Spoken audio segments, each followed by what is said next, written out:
Magandang araw po, welcome po sa aking channel, Love9 TV. Patalasasan po, meron po ba kayong mga properties na napapabayaan or non-performing assets? Plan nyo ibenta, pero wala kayong oras sa pagbenta nito. Kung ito'y pagkakatiwala nyo po sa amin, tawag lang po kayo sa aking numero, usap po tayo, gawin ko po ng video for free. Yes, libre po, wala po kayong babayaran. Tutulungan pa namin kayong mabenta ang inyong property. Kami na po bala sa marketing, sa boosting or paid ads. Even sa tripping, hindi na po kayo mapapagod sa pag-entertain ng mga buyers. Kami na po bala sa lahat. Tawag lang po kayo. Nandito po tayo ngayon sa Nasugbu, Batangas kung saan meron po tayong bagong video presentation.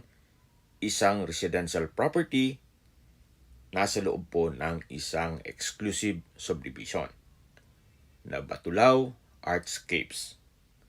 Meron po itong mga amenities gaya ng basketball court, clubhouse, swimming pool, parks and playgrounds, at 24 hours po ang security. Kaya safe na safe po kayo dito. Napakatahimik po ng lugar, sariwa ang hangin, at malamig po ang klima. Nandito na po tayo sa unit na binebenta. May lot area po ito na 100 square meters at may floor area na 101 square meters.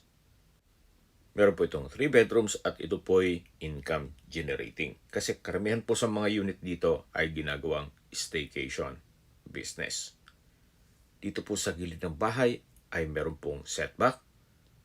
Kaya marami pong spasyo o rooms for improvement. Meron na rin po itong split type aircon.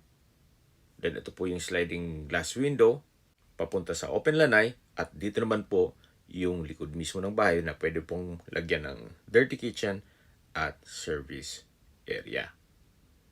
Yan po, tunghayin nyo po. Napaganda po ng disenyo, very artistic. Balik po ulit tayo dito sa harapan. So ito po yung main door. Samahan nyo po ako. Pasok po tayo. Welcome po dito sa bahay ni Mama at Sir. Dito po sa loob ay merong maliit na billiard table. Then sa dulo naman yung dining area. Open concept lang po siya, kaya maaliwalas. Naka-tile flooring at maayos ang pintura ng ceiling at wall. Check po muna natin itong common toilet and bath.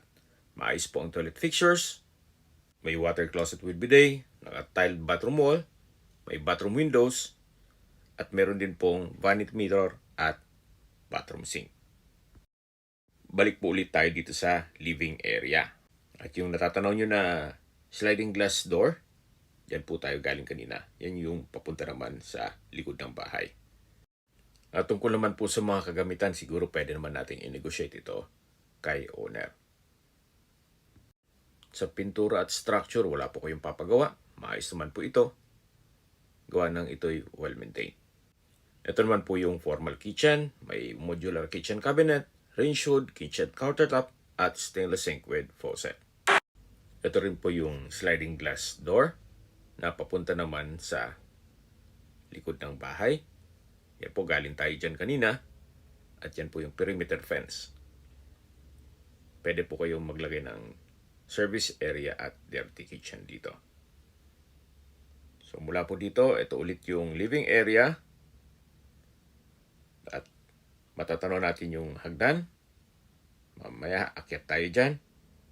At yun po yung main door. At yan po yung kitchen. Ito naman po yung dining area. Then sa dulo po ay yung sliding glass window papunta sa open lanay. Meron pong breakfast nook dito sa formal kitchen. At lipat na po tayo dito sa may hagdan para check natin yung mga kwarto. Meron pa pong spasyo dito sa gilid na pwedeng gawing storage o understair storage. So akyat po tayo, samahan niyo po ako. Meron po itong staircase window hanggang dito po sa taas na nag-serve as natural sunlight at ventilation. Maayos din po ang pintura dito sa staircase wall at ito yung naka-wooden staircase. Nandito na po tayo sa second floor. Ito po yung hallway. Then matatanaw natin yung common toilet and bath. Pero check po muna natin itong master's bedroom. Meron po itong double deck, then single bed, maayos din ang pintura ng ceiling at wall. Meron pong split type aircon.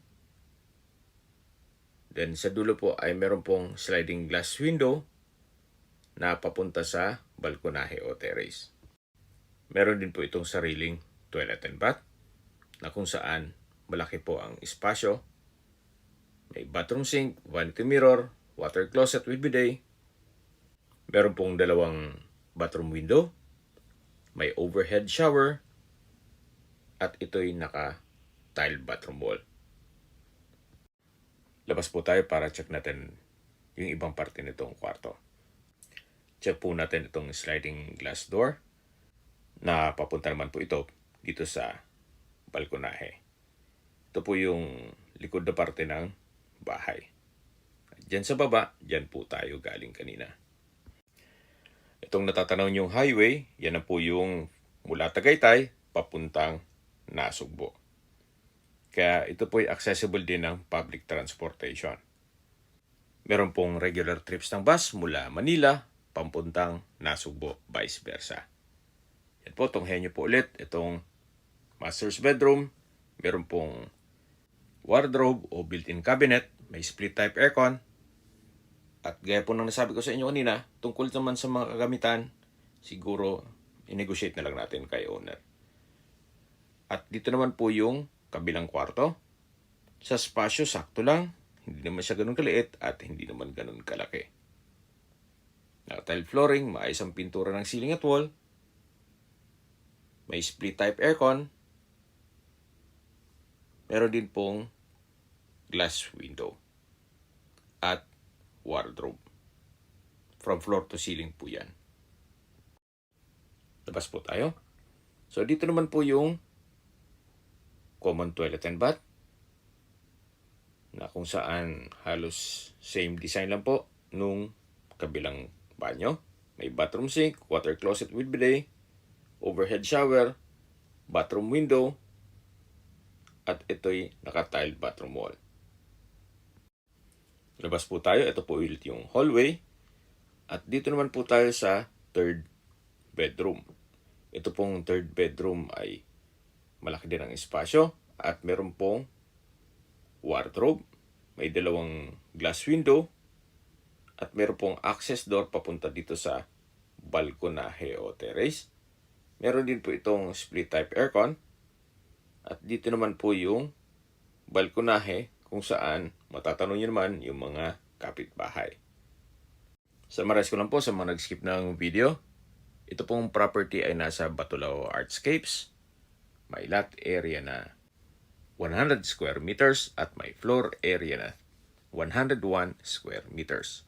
Meron po itong 3 bedrooms, 3 toilet and bath at meron pa pong espasyo sa likod ng bahay na pwedeng paglagyan ng dirty kitchen at service area. Kumpleto rin po ang amenities gaya ng clubhouse, swimming pool, basketball court, parks and playgrounds at marami pa pong iba. Yung first part ng video, yun po ang mismong clubhouse. At tungkol naman sa security, 24 hours po ang roving guards dito. Ito po ay accessible ng public transportation gawa ng ito pong subdivision ay along Tagaytay Nasugbo Highway.